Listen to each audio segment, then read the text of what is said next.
Hello दोस्तों, एक बार फिर से बहुत बहुत स्वागत है आपके अपने चैनल जिंदल क्लासेस पर। तो दोस्तों, आज की क्लास में हम करेंगे इंस्टॉलमेंट इन सिंपल इंटरेस्ट, यानी कि साधारण ब्याज में किस्तें। और देखिए, सबसे पहले जानिए किस्त क्या होती है। जब हम किसी से कोई कर्ज लेते हैं और उस कर्ज को एक बार में न चुका करके कुछ थोड़ा थोड़ा करके चुकाया जाता है, तो जो थोड़े थोड़े करके हम पैसे देते हैं उसी को हम क्या कहते हैं, इंस्टॉलमेंट या किस्त। तो मैं आपके लिए लेकर आया हूँ 5-6 बहुत अच्छे क्वालिटी क्वेश्चंस। इन क्वेश्चंस के थ्रू मैं आपको इंस्टॉलमेंट का कॉन्सेप्ट बिल्कुल क्रिस्टल क्लियर कर दूंगा। आपको एक एक टाइप समझ में आ जाएगा, जितने भी टाइप बनते हैं सारे के सारे इन 5 से 6 क्वेश्चंस के अंदर कवर हो जाएंगे। तो क्लास को स्टार्ट करने से पहले अगर आप चैनल पर नए हो तो चैनल को सब्सक्राइब जरूर कर लीजिए। चलिए दोस्तों, फिर बिना किसी टाइम वेस्टेज के स्टार्ट करते हैं इस क्लास को। देखिए दोस्तों, इंस्टॉलमेंट को समझते हैं। सपोज कीजिए कोई एक कर्ज लिया गया है जिसका ब्याज का रेट कितना है, रेट ऑफ इंटरेस्ट कितना है, 5% है। अब देखिए क्या होता है, इस कर्ज को 100 रुपए की 4 किस्तों में दिया जाता है। एक किस्त पहली ये गई 100 रुपए की, दूसरी किस्त ये 100 रुपए की, तीसरी किस्त 100 रुपए की ये, और चौथी किस्त ये लास्ट 100 रुपए की। अब देखिए 100 100 100 की 4 किस्त गई हैं, तो टोटल कितने रुपए जाएंगे, 400 रुपए। ये 400 रुपये में कर्ज चुक जाएगा। अब देखिए, अगर इसी पैसे को किस्तों में ना दिया होता तो इससे क्या नुकसान होता। देखिए, ये 100 रुपये लास्ट वाली जो किस्त है ये तो एज इट इज रहती। अब देखिए, इससे पहली वाली किस्त में क्या होता, 5% का ब्याज लग जाता। तो ये कितनी जाती, 100 की जगह 105 रुपये देने पड़ते। ऐसे ही अगर ये पैसे किस्तों में ना दिए होते तो इस पे कितने 2 साल का ब्याज लगता, तो ये कितने देने पड़ते, 110 रुपये। ऐसे ही इस 100 रुपए की बजाय हमें 3 साल का इस पे ब्याज लगा के कितने देने पड़ते, 115 रुपए। तो देखिए टोटल पैसे कितने देने पड़ते अगर इसको एक साथ चुकाया जाता, तो ये हो जाता 430 रुपए।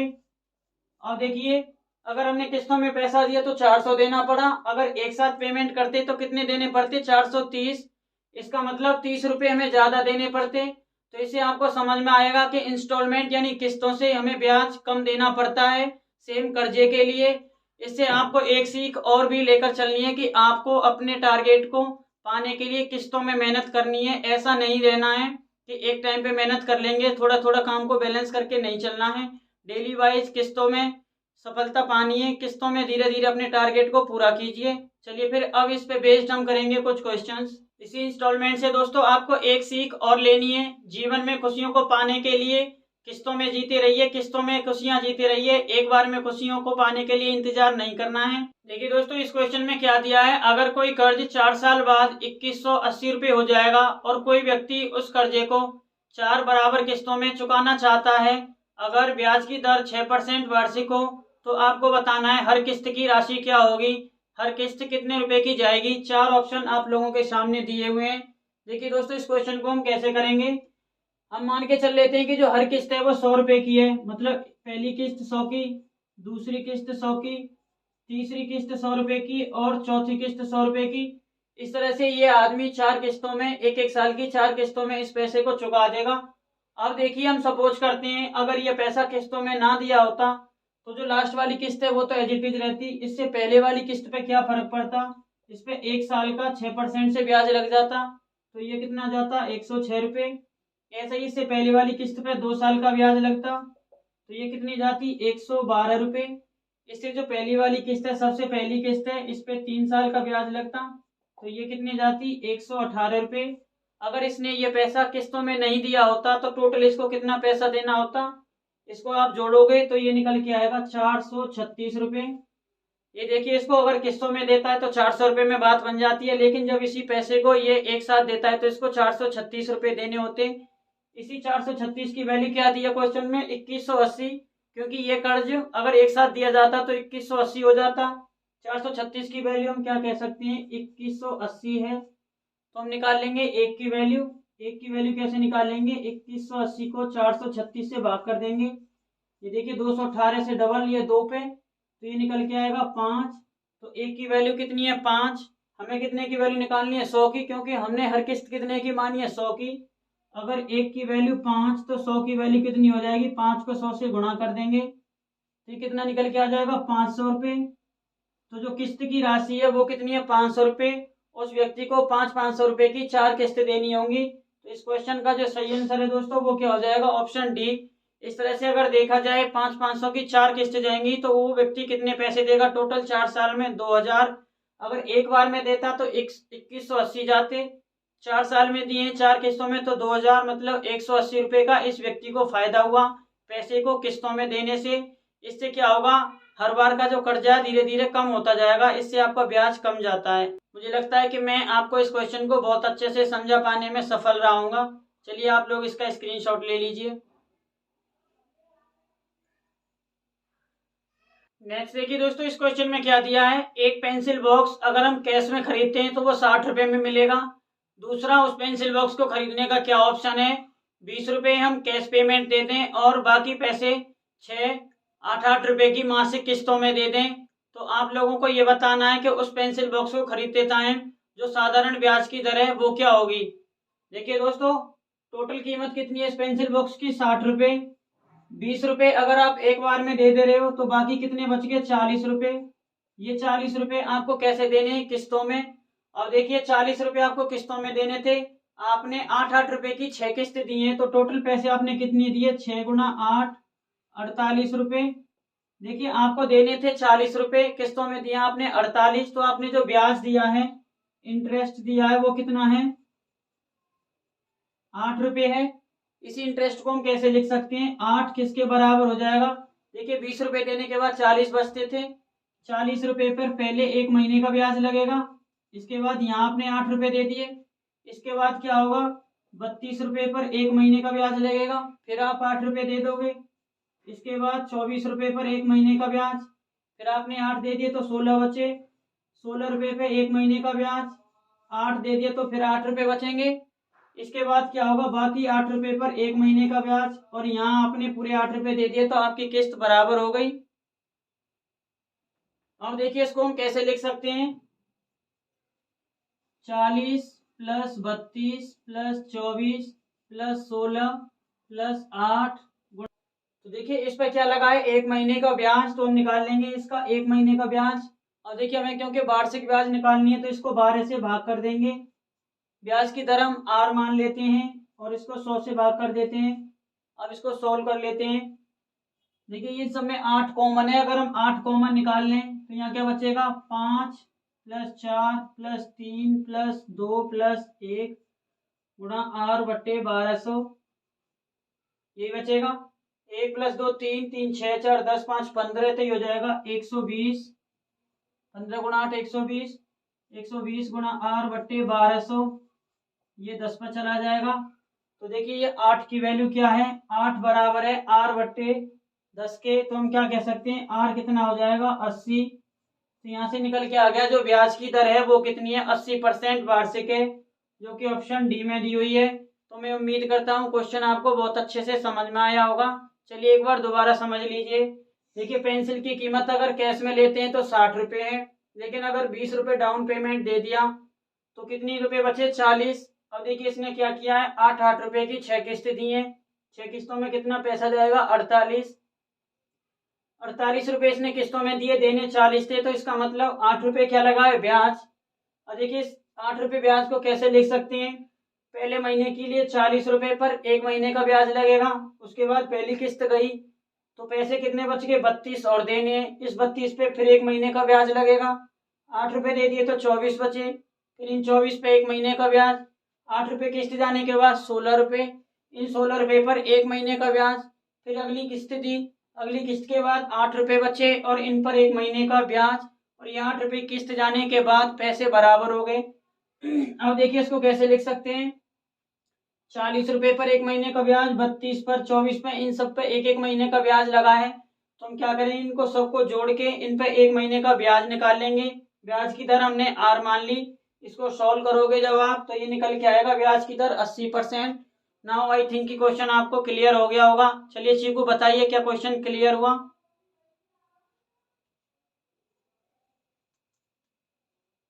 इस क्वेश्चन में देखिए क्या दिया है दोस्तों, 1150 रुपए को 3 मासिक किस्तों में चुकाना है। आपको बताना है जो ब्याज की दर है वो क्या होगी अगर हर मासिक किस्त 400 रुपए की है। 4 ऑप्शन आप लोगों के सामने दिए हुए हैं, इनमें से कोई एक करेक्ट आंसर है। देखिए इस क्वेश्चन को दोस्तों कैसे करेंगे, देखिए 1150 टोटल कर्जा था। इस पे देखिए पहली किस्त जाने से पहले 1 महीने का ब्याज लगेगा। इसके बाद क्या हुआ, यहाँ 400 रुपये दे दिए गए। इसके बाद क्या होगा, 400 रुपये दे दिए तो यहाँ कितने बचेंगे, 750। इन 750 पे फिर 1 महीने का ब्याज लगेगा। इसके बाद देखिए यहाँ 400 रुपये की किस्त चली गई, तो अब कितने बचे, 350 रुपये। इन 350 रुपये पर फिर 1 महीने का ब्याज लगेगा। और देखिए यहाँ फिर कितने की किस्त जाएगी, 400 रुपये की, और ये कर्ज हो गया बराबर। अब यहाँ ध्यान से देखिए, ये दूसरी किस्त जाने के बाद 350 रुपये बचते थे, लेकिन हमने जो लास्ट की किस्त दी है वो दिया 400। इसका मतलब 400 माइनस 350, जो 50 रुपये दिए हैं वो हमने क्या दिया है, ब्याज दिया है। तो हम कह सकते हैं ब्याज कितनी दी है, 50 रुपये। अब यही 50 रुपये किसके बराबर हो जाएगी, ये देखिए दोस्तों हमने ब्याज कैसे कैसे दिए। पहले हमने 1150 रुपये पर 1 महीने की ब्याज दी है, प्लस फिर 750 रुपये पर 1 महीने की ब्याज दी है हमने। उसके बाद देखिए क्या हुआ है, ये 350 रुपये पर 1 महीने की ब्याज, ऐसा हुआ है। देखिए रेट ऑफ इंटरेस्ट में आर मान लेता हूं तो ये हो जाएगा R/100। अब देखिए क्योंकि किस्त महीने की जा रही है, लेकिन जो ब्याज की दर है वो हमसे वार्षिक पूछी हुई है, तो वार्षिक निकालने के लिए हम इसको 12 से भाग कर देंगे। चलिए दोस्तों सोल्व कर लेते हैं इसको। यहाँ से क्या बचेगा, 1150 प्लस 750 प्लस 350, 1/12 को हम बाहर ले लेते हैं, ये हो जाएगा R/1200। देखिए इसको कैसे लिख सकते हैं, 50 किसके बराबर हो जाएगा, इनको जोड़ोगे तो ये आएगा 2250 गुणा R/1200। चलिए सॉल्व कर लेते हैं इसको। 0 से 0 कट जाएगी, 5 से ये 45 पे, 3 से ये 4 पे, और 3 से ये 15 पे। 5 से कर देते हैं इसको सॉल्व, 5 से 15, 5 से 20 पे। देखिए 20 गुणा 4, तो ये R कितना निकल के आ जाएगा, 20 चौके 80, 80 बटे ऊपर कितना बचा, 3। तो जो ब्याज की दर है वो कितनी आ जाएगी, 80/3%। यही हमसे क्वेश्चन में पूछा हुआ था, तो इस क्वेश्चन का जो सही आंसर हो जाएगा वो जाएगा ऑप्शन बी। देखिए क्वेश्चन आपको समझ में आ गया होगा, दोबारा समझ लीजिए। 1150 रुपये का एक कर्ज था जिसको कि 3 मासिक किस्तों में देना था, और हर किस्त की जो कीमत है वो कितनी है, 400 रुपये। तो देखिए 1150 रुपये कर्ज देना था, 1150 पे पहले 1 महीने का ब्याज लगेगा, पहली किस्त जाने से पहले 400 रुपये दे दिए, तो अब कर्ज कितना बचा, 750। फिर 750 पे 1 महीने का ब्याज लगेगा। उसके बाद 400 दे दिए तो 350 बचा, 350 पे फिर से 1 महीने का ब्याज, और ये लास्ट किस्त गई 400 रुपये की। अब देखिए 350 देने थे, लेकिन हमने लास्ट किस्त 400 दी है, इसका मतलब जो 50 रुपये है वो क्या लगा है, ब्याज। इसी ब्याज को हम कैसे लिख देंगे, साधारण ब्याज का फॉर्मूला लगा के ऐसे लिख सकते हैं। जब आप इसको सॉल्व करोगे तो ये निकल के आ जाएगा 80/3%, जो कि ब्याज की दर है, और यही हमसे पूछा हुआ था। चलिए दोस्तों इस क्वेश्चन का स्क्रीनशॉट ले लीजिए आप लोग।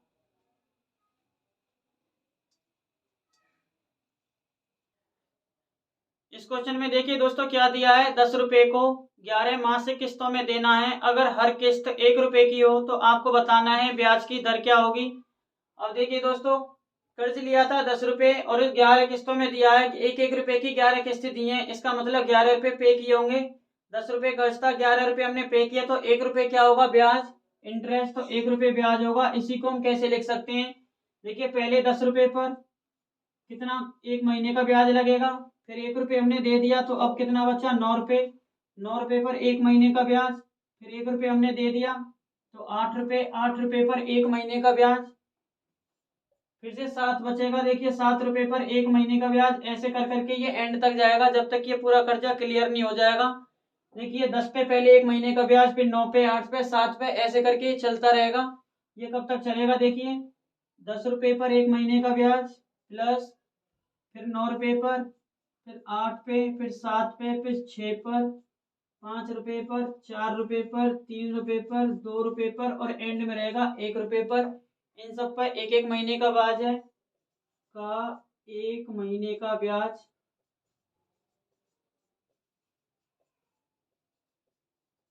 इन सब का 1 महीने का ब्याज किसके बराबर हो जाएगा, 1 रुपये के।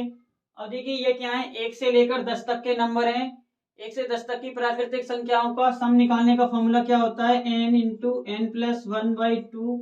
यहाँ n कितना है, 10 गुणा 10 प्लस 1, 11/2, तो ये कितना हो जाएगा, 5, 55। तो हम क्या लिख सकते हैं, एक किसके बराबर हो जाएगा 55 गुणा 1 महीने का ब्याज। 1 महीने का ब्याज 1/12, क्योंकि हमें बताना है वार्षिक ब्याज की दर, तो 12 से भाग कर दिया हमने वार्षिक निकालने के लिए, इंटू ब्याज की दर हमें निकालनी है, हमने मान ली आर है वो ब्याज की दर बटे 100। ये देखिए कुछ नहीं है, ये साधारण ब्याज का फॉर्मूला है। अब देखिए हम इसको सॉल्व कर लेते हैं। 5 से इसको डिवाइड करेंगे तो ये 11 पे, और 5 से ये 20 पर, तो हम कैसे लिख सकते हैं इसको, 11 आर बटे 240। और देखिए 240 को क्रॉस मल्टीप्लाई कर लेते हैं इधर, 240 किसके बराबर हो जाएगा 11 आर के, तो आर किसके बराबर हो जाएगा 240 बटे 11। तो जो ब्याज की दर है वो कितनी है 240 बटे 11%। ये इस क्वेश्चन में आप लोगों से पूछा था कि ब्याज की दर क्या है, तो बहुत आसानी से मैं समझता हूँ, इस क्वेश्चन को आप लोगों को समझा पाया हूँगा। अगर आपको फिर भी कोई भी डाउट आता है तो वीडियो रिपीट करके देख सकते हो। तो दोस्तों इस क्वेश्चन का इसलिए सही आंसर हो जाएगा ऑप्शन सी। इस क्वेश्चन में देखिए दोस्तों क्या दिया है, कोई कर्ज 3 साल बाद 3400 रुपये हो जाएगा, लेकिन अभी क्या है इस कर्जे को 3 किस्तों में दिया गया है, और किस्त की राशि किस प्रकार से है, जो पहली किस्त है वो दूसरी किस्त का 1/3 गुना और तीसरी किस्त का 1/4 गुना है। अगर ब्याज की दर 10% वार्षिक है तो आपको तीनों जो किस्तें गई हैं उनका सम बताना है, योग बताना है कि टोटल तीनों किस्तों में हमने कितने पैसे दिए। अब देखिए दोस्तों इस क्वेश्चन को कैसे करेंगे, पहले तो इन किस्तों की राशि निकाल लेते हैं। देखिए पहली किस्त अगर हम 1 मान लें तो ये क्या थी, दूसरी की 1/3, तो इसका मतलब दूसरी कितनी हो जाएगी 3 रुपए की। तीसरी किस्त क्या हो जाएगी 4 की, क्योंकि ये तीसरी का क्या थी 1/4 गुना। तो ये पहली किस्त, ये दूसरी किस्त, ये तीसरी किस्त। देखिए अपनी कैलकुलेशन इजी बनाने के लिए हम इनको 100, 300 और 400 रुपए की मान लेते हैं, इनका अनुपात पे कोई फर्क नहीं पड़ेगा।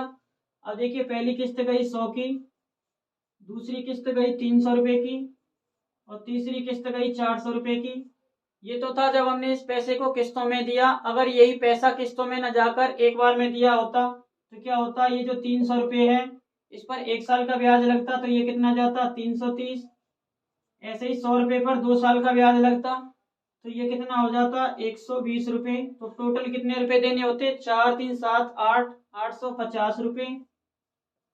अगर एक बार में ये पैसा दिया होता तो 850 किस्तों में दे रहे हैं तो 800 रुपये में काम चल जा रहा है। इसी 850 की वैल्यू क्वेश्चन में दी है 3400 रुपये। तो देखिए ये 3400 दिया है, 850 की वैल्यू 3400, तो हम एक की वैल्यू निकाल लेंगे तो एक की वैल्यू कितनी हो जाएगी, देखिए ये 4 हो जाएगी। जब इसको आप भाग करोगे तो 4, तो इसका मतलब जो पहली किस्त है ये कितनी हो जाएगी 400, दूसरी किस्त कितनी हो जाएगी 1200 रुपये, और तीसरी किस्त हो जाएगी 1600 रुपये। हमने इनको 4 से गुणा कर दिया। अब देखिए टोटल सम कितना हो जाएगा, पहली किस्त 400, दूसरी किस्त 1200 रुपये, तीसरी किस्त कितनी है 1600 रुपये। तो टोटल ये हो जाएगा 1600 और 400 2000 और 1200 3200 रुपये। यानी जो तीनों किस्तों में हमने टोटल पैसा चुकाया वो कितना दिया 3200 रुपये, जो कि ऑप्शन डी में दिया हुआ है। तो देखिए दोस्तों हर टाइप के क्वेश्चन कैसे आसानी से हम कर पा रहे हैं। चलिए आप लोग इसका स्क्रीनशॉट ले लीजिए।